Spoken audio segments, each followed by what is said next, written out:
Today, the 11th of September 2021, marks the 20th anniversary of 9/11. This was the day that 2,997 people died in the worst terror attack in history and in one of the few attacks against the US on home soil. While today is undoubtedly a day of remembrance, a day to reflect on all of the families who have learned to live without a loved one, today is also a day to reflect on the legacy of the attacks. So we're going to run through what happened in the aftermath of the attacks to see how the world changed and responded to such a brutal, sudden and tragic attack. Before we start, we'd like to point you in the direction of charities that support the families of those who died and first responders who were affected. The link is in the description below. So let's begin by looking at the immediate aftermath. It goes without saying that the world was shocked by what was unfolding on their TV screens. 92% of US adults at the time reported overwhelming sadness when watching media coverage unfold, with a third of all US adults reporting difficulty sleeping in the aftermath of the attack. In any case, at 9:45 a.m, 59 minutes after the first plane crashed into the World Trade Center's North Tower, the US shut down its airspace, ordering all flights to land at the nearest airport under Operation Yellow Ribbon and instructing their flight controllers to ensure that all planes were accounted for. Just 33 minutes later, or 1 hour and 32 minutes after the first impact, President Bush gave the order authorising any and all aircraft still in the sky to be shot down. At 2:30 p.m, a little under 6 hours after first impact, New York Mayor Rudy Giuliani visits the site at the fallen towers, a site that would later become known as Ground Zero. And finally, at 8:30 p.m, the President addresses the nation. Today our nation saw evil, the very worst of human nature, and we responded with the best of America, with the daring of our rescue workers, with the caring for strangers and neighbors who came to give blood and help in any way they could. The tragic events of that day would lead to America and the world changing fundamentally. On the 20th of September 2001, 9 days following the attacks, President George W. Bush delivered an ultimatum to the Taliban, who were at the time in control of Afghanistan. In effect, he told them to hand over Osama bin Laden to the US or face the prospect of a US invasion. The Taliban demanded evidence, and if they deemed that the evidence was strong enough, they would try him in their own courts. Of course, this wasn't what Bush demanded, and as such, in October 2001, the US and its allies invaded Afghanistan. The justification for the Iraq War, however, is unfortunately a little more complicated. In fact, the justification itself has its own long Wikipedia page. While the Bush administration had declared the war in Afghanistan in October 2001, the US had not yet decided to invade Iraq.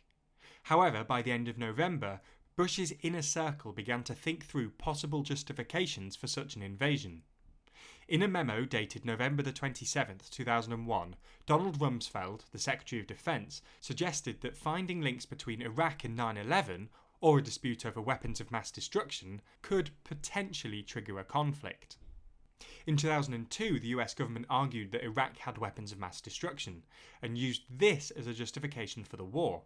It has since been argued that the evidence for such weapons was lacklustre, and both British and US intelligence agencies found no evidence of nuclear weapons in Iraq. This undermined the official statements being made by the Bush regime at the time.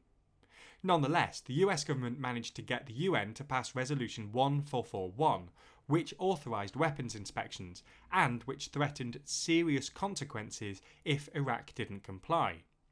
It was this serious consequences clause that the US government and allies used to justify their invasion.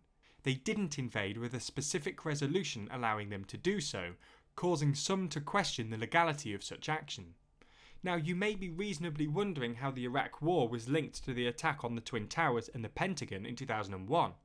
Well, the US claimed that Saddam Hussein had links with Al-Qaeda, and that this information, coupled with the fear that they might have weapons of mass destruction, justified an invasion. However, even at the time, evidence of links between Saddam Hussein and Al-Qaeda were lacking, to say the least. The Iraq War started on the 20th of March 2003, just under 2 years after 9/11, and by April Saddam Hussein's government had been toppled. He was executed 3 years later in 2006. In this time, a transitional government was installed while a democratic system was being constructed. The government was finally installed and coalition forces remained in Iraq until 2011 to ensure that the new system endured. The Afghanistan war, as we know, took a lot longer and was a lot more complicated. While the Taliban were toppled relatively quickly too, surrendering in Kandahar in late 2001, mere weeks after the invasion, actually securing the country and stopping insurgencies proved difficult. The next 20 years were focused on trying to defend the newly installed democratic government. As we know, a few weeks ago this government fell to the Taliban following the withdrawal of American troops. Beyond the war on terror, 9/11 saw an immense change at home. In an attempt to avoid such a catastrophic attack happening again on American soil, the security apparatus of the American state was overhauled with the creation of the Department of Homeland Security. The DHS brought together 22 distinct agencies under a single umbrella, with the key overriding aim to protect security and the American people. From the US Customs and Border Protection to the Secret Service and the newly established Transport Security Agency, or TSA. The attacks also vastly changed air travel, not just in the US but around the world. All passengers would thereafter be required to have valid government ID in order to fly, even within the confines of the US. All potential weapons, from blades to knitting needles, were banned on board. Cockpit doors were upgraded, becoming bulletproof and nigh impossible to open from the cabin. Eventually, due to concerns about potential use of liquid explosive, LAGs, or liquids, aerosols and gases, were heavily restricted on board aircraft. Alongside the establishment of the Department of Homeland Security, a vast expansion of the government's intelligence capabilities got underway. Just weeks after the attack, the Uniting and Strengthening America by Providing Appropriate Tools Required to Intercept and Obstruct Terrorism Act, or known more commonly as the USA Patriot Act, was enacted, passing through the Senate with just a single senator objecting.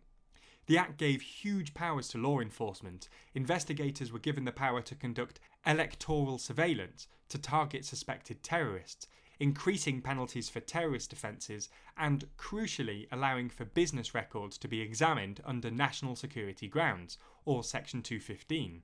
Section 215 would later be used by the US government to defend the National Security Agency, or NSA's, compilation and collection of phone records of millions of Americans. Beyond the traditional issues that first come to mind, a long-lasting and hugely important impact continues to this day. The impact of the attacks on people's health, both mental and physical. On the mental side, countless people lost loved ones. Firefighters and other service personnel saw colleagues die before their very own eyes, with the intense trauma being something that will live with them for the rest of their lives.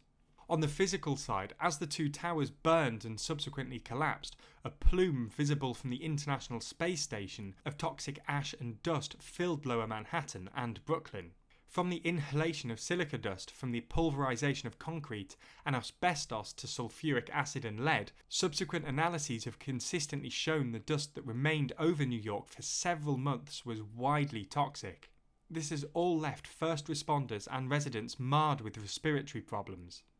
In 2011, the then President Barack Obama signed into law the James Drago 9/11 Health and Compensation Act, named after an NYPD officer whose death was linked to the exposure from the World Trade Center's collapse, and which established the World Trade Center Health Program. Responders and survivors of the disaster are all covered by the program, which in 2015 was extended until at least 2090. What cannot be understated, however, is the sacrifice people made that day. 20 years ago, people of all faiths, colours and creeds ran towards the World Trade Center and the Pentagon, with those running into the former ultimately running into buildings that would later collapse. 343 firefighters, 23 New York City police officers, 37 Port Authority officers, 55 military personnel. They all perished in order to save others. To them, and to the countless more innocent people who died on that day, we say we will never forget. As we mentioned at the start of the video, linked down below will be charities that support the families of those who died and the first responders who were affected. If you're able to, please consider donating.